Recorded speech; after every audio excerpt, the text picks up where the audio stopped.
Hello दोस्तों, आप सभी का स्वागत है वीवीओ ऑफिशियल सेंटर पे। आज हम देखेंगे सेमेस्टर 1 का मेजर 1 पेपर जो कि हिस्ट्री है।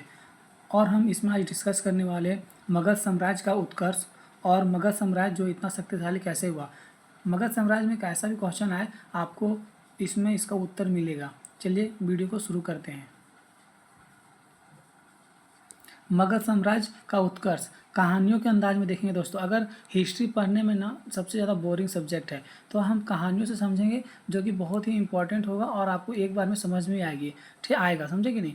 कल्पना कीजिए, आज से लगभग 2500 साल पहले भारत में कोई एक देश नहीं था। मतलब 2500 साल पहले कोई देश नहीं था। भारत कोई छोटे बड़े राज्यों में बटा हुआ था। मतलब छोटे बड़े राज्यों में बटा हुआ था। हर राज्य चाहता था कि उसकी शक्ति सबसे ज़्यादा हो। और हर राज्य क्या चाहता था कि मेरा शक्ति सबसे ज़्यादा हो, जो भी छोटा हो या बड़ा हो सब चाहता था मेरा शक्ति ज़्यादा हो। लेकिन इसी समय एक ऐसा राज्य धीरे धीरे अपनी ताकत बढ़ा रहा था जिसने आगे चलकर पूरे उत्तर भारत की राजनीति बदल दी।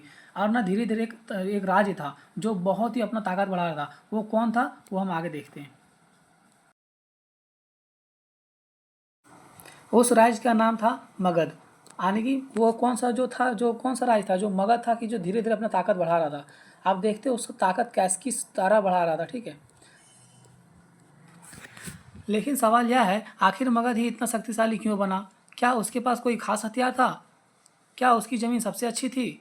या फिर उसके राजा बाकी राजाओं से ज़्यादा चालाक थे? चलिए इन सभी बातों को हम आगे चल के डिस्कस करते हैं।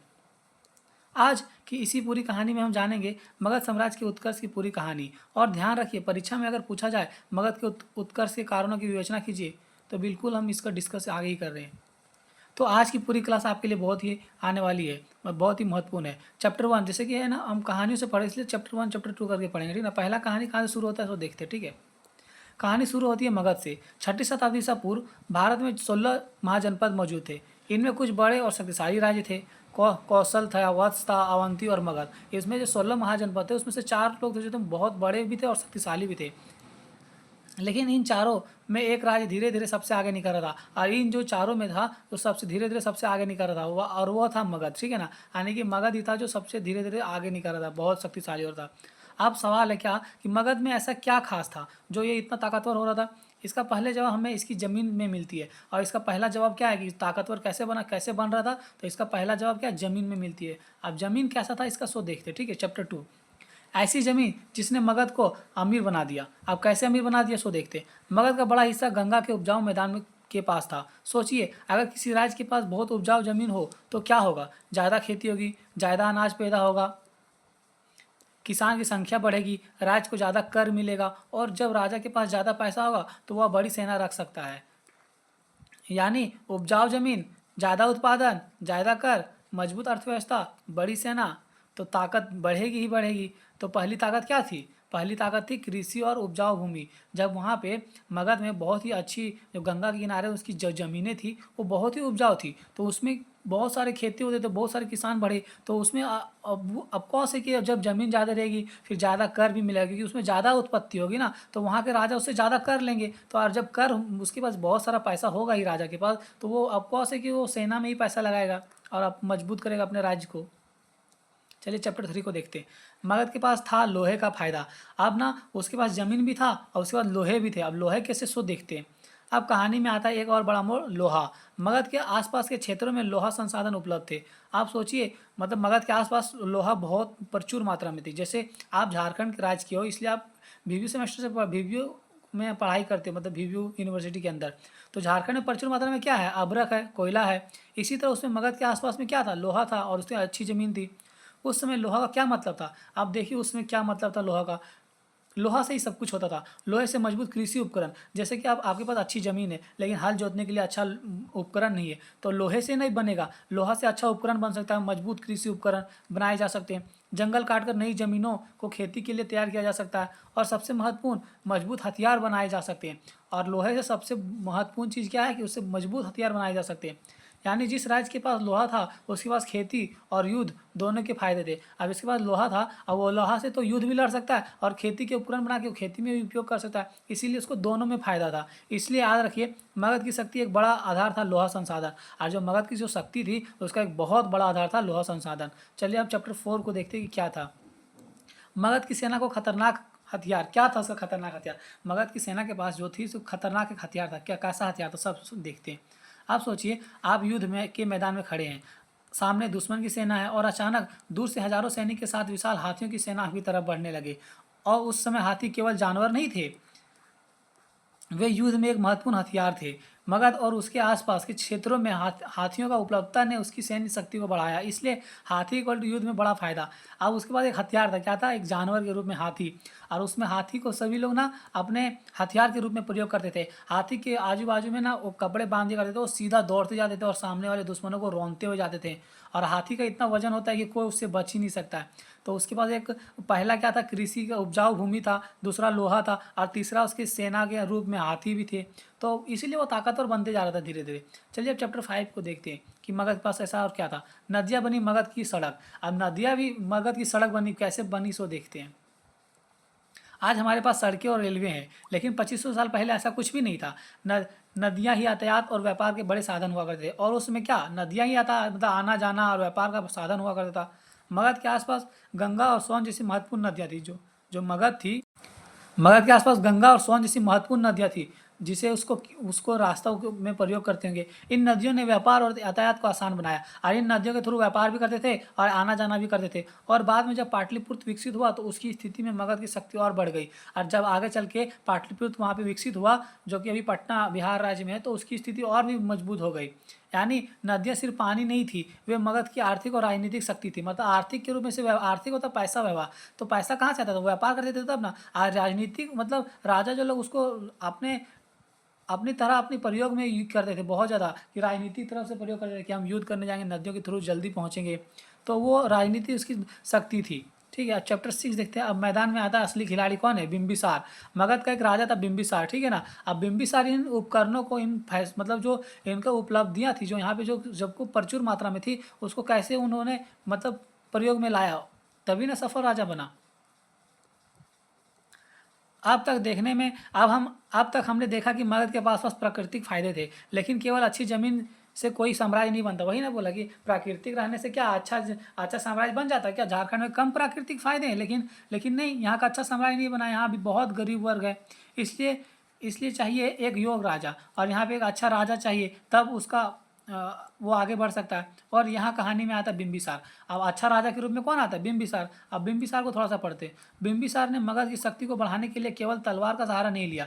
अब क्या शक्ति बढ़ाने के लिए सिर्फ हमेशा युद्ध करना चाहिए, नहीं, उसने इस्तेमाल किया युद्ध। युद्ध तो किया ही किया, कूटनीति मतलब दिमागों से, और विवाह संबंध, और सबसे क्या, लड़ाई झगड़ा से ही होता किसी का। अगर आप ना कोई एक सामने कोई आपके प्रांत में कोई एक अन्य राजा भी है, लेकिन उससे आपको ना दोस्ती है ना दुश्मनी है, और आपको आगे चल के लगे कि ये मेरा दुश्मन बन सकता है, उससे पहले हो सकता है आप उससे रिश्ता कर लो। आप हो सकता था आप उनसे, उसके घर में अगर बेटी वगैरह कोई है तो उनसे शादी कर लो, तो आप रिश्ता बिगड़ेगा नहीं, समझे कि नहीं। तो वो उसने बिंबिसार ने यह उपाय निकाला कि हम विवाह संबंध से भी अपनी दुश्मनियों को हल करेंगे, और उसने किया। सबसे महत्वपूर्ण बात, उसने अंग को जीत लिया, और उसने अंग को भी जीता। अंग एक राय उसमें का क्षेत्र था। अंग पर अधिकार मिलने के मगध को पूर्व क्षेत्रों को और व्यापार गतिविधियों पर अधिक नियंत्रण मिला। और जब अंग पर अधिकार कर लिया तो पूर्वी क्षेत्र में व्यापारियों का गतिविधि मतलब व्यापारी जो होते थे उसका में बहुत तेजी हो गई।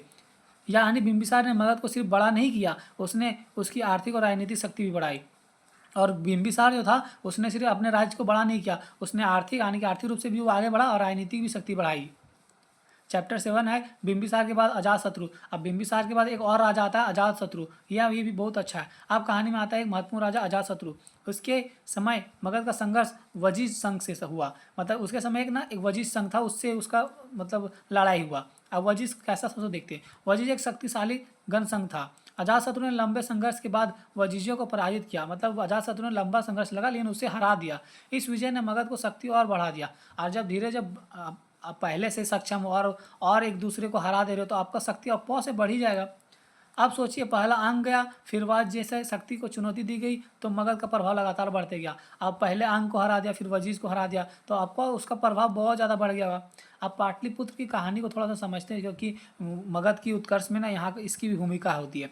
अब एक ऐसा स्थान आता है जिसने आगे चलकर मगध की पूरी कहानी बदल दी। ये कैसा स्थान है समझ रहे हो। एक मैं बता देता हूँ आपको पहले ही कि ना आप भी समझ लीजिए, आप ईरान की मतलब ईरान में अभी जो ईरान क्या कर रहा है, हॉर्मुज जो स्ट्रीट है उसको बंद कर दे रहा है, उससे व्यापार प्रभावित हो जा रहा है। उसी तरह ना एक पाटलिपुत्र ना वहाँ पे व्यापार का वो हुआ था, वहाँ पे अगर जिसका कंट्रोल रहेगा उसके पास ज़्यादा शक्ति रहेगी। उसी तरह अभी ईरान के पास है ना हॉर्मुज स्ट्रीट, वो कंट्रोल कर ले रहा है। इसी इसकी स्थिति गंगा और सोन जैसी नदियों के पास थी। व्यापार के लिए शानदार स्थान, बोले ना व्यापार में शानदार स्थान, यातायात के लिए शानदार स्थान, मतलब व्यापार भी और यातायात भी, जैसे अभी मैंने आपको एग्जाम्पल दिया। राजनीति तथा सैन्य नियंत्रण के लिए शानदार स्थान, और राजनीति वहाँ पे आप राजनीति भी कर, मतलब राजनीति मतलब होता है ना राजों का, वहाँ पे सैनिक लोग रहते हैं, वहाँ से आप अच्छे से मतलब फैसला ले सकते हैं, और सैन्य नियंत्रण भी वहाँ से कर सकते हैं। तो वो एक नंबर बहुत अच्छा स्थान था। आगे चलकर पाटलिपुत्र इसकी महत्वपूर्ण बन गई। यह प्राचीन भारत की राजनीति के एक प्रमुख केंद्र बना, और आगे चलकर क्या है, बहुत ही महत्वपूर्ण बन गया और राजनीति का एक प्रमुख केंद्र बना।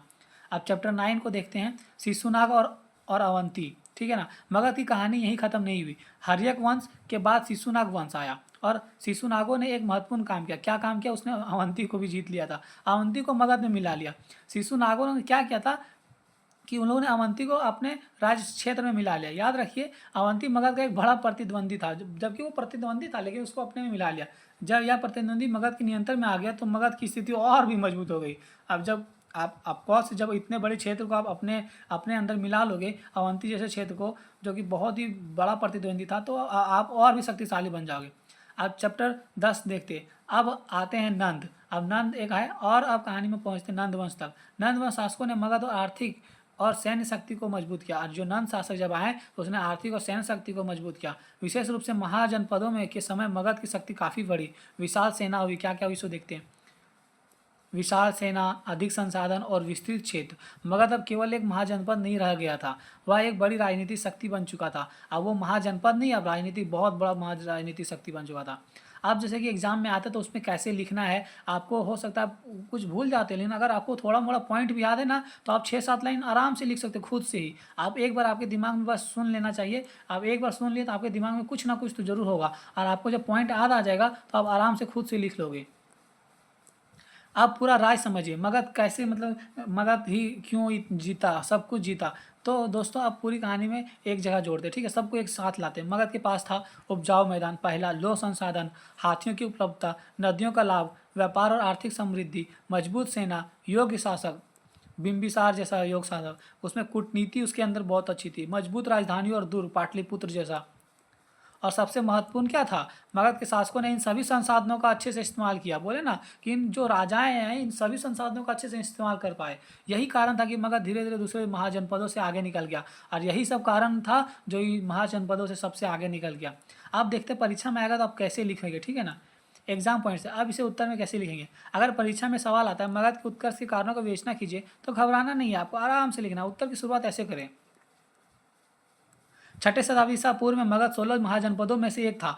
अपनी अनुकूलता, जो अनुकूल भौगोलिक स्थिति, उपजाऊ भूमि, लो संसाधन, आर्थिक समृद्धि, सैन्य शक्ति तथा योग शासक के कारण, इन मतलब जो क्या था, भौगोलिक स्थिति बहुत अच्छी थी, उपजाऊ भूमि, लो संसाधन, आर्थिक समृद्धि, सैन्य शक्ति तथा योग शासक, मतलब जो वहाँ के अच्छे राजा हुआ, उनके कारण जो मगध धीरे धीरे सबसे शक्तिशाली महाजनपद के रूप में उभरा। और उसके बाद क्या, आप कुछ पॉइंटों को याद कर लो जो मैं अभी बता देता हूँ आपको। इसके बाद क्रम में लिखो, भौगोलिक स्थिति कैसा थी, उपजाऊ भूमि, लोहा संसाधन, हाथियों का उपलब्धता, नदियों का महत्व, व्यापार, बिंबिसार, अजातशत्रु, शिशुनाग, नंदवंश, प्रशासनिक संगठन, प्रतिद्वंदी और राज्यों को कमजोर करना, किया था ना उसने।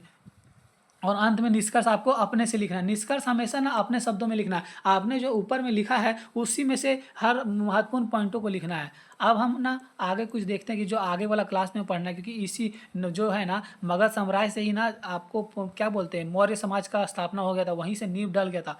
देखते हैं तो दोस्तों, आप अब आप समझ गए होंगे कि मगध अचानक शक्तिशाली नहीं बना, वो धीरे धीरे से शक्तिशाली बना, अचानक से नहीं बना। इसके पीछे प्राकृतिक ने संसाधन दिए, अर्थव्यवस्था ने पैसे दिए, लोहे ने हथियार दिए, नदियों ने रास्ता दिया, बिंबिसार, अजातशत्रु जैसे शासकों ने इनका इस्तेमाल करके मगध को शक्ति दी। और यह सबसे छोटी सा मगध आगे चलकर भारत का सबसे विशाल साम्राज्य में से एक मौर्य साम्राज्य की नींव बनता है। और वही बोला ना आपको कि जो ये क्या मगध साम्राज्य था, आगे चलकर मौर्य साम्राज्य का नींव बनेगा, यानी कि उसका बेस बनेगा, यहीं से मौर्य साम्राज्य का उत्थान होगा, यहीं पे मौर्य साम्राज्य का नींव डलाएगा। तो अगली कहानी में हम जानेंगे चंद्रगुप्त मौर्य ने आखिर इतने बड़े साम्राज्य की स्थापना कैसे की। अगर आप सेमेस्टर एग्जाम की तैयारी कर रहे हैं तो इस वीडियो को जरूर सेव कर लें, क्योंकि यह टॉपिक परीक्षा के लिए दीर्घ उत्तरीय प्रश्न के रूप में पूछा जाता है। दोस्तों, अगर वीडियो आपको पसंद आ रहा है तो लाइक करें, चैनल को सब्सक्राइब करें, ताकि मुझे मोटिवेशन मिले और मैं आप तक वीडियो बना सकूँ। और सबसे ज़रूरी बात यह है कि आप ना कमेंट में बताएं आपको किस तरह का वीडियो चाहिए, कौन सा सब्जेक्ट का वीडियो चाहिए, किस टॉपिक पर वीडियो चाहिए, ये बताइए ताकि मैं आपको वीडियो बना के तुरंत डाल सकूँ। धन्यवाद।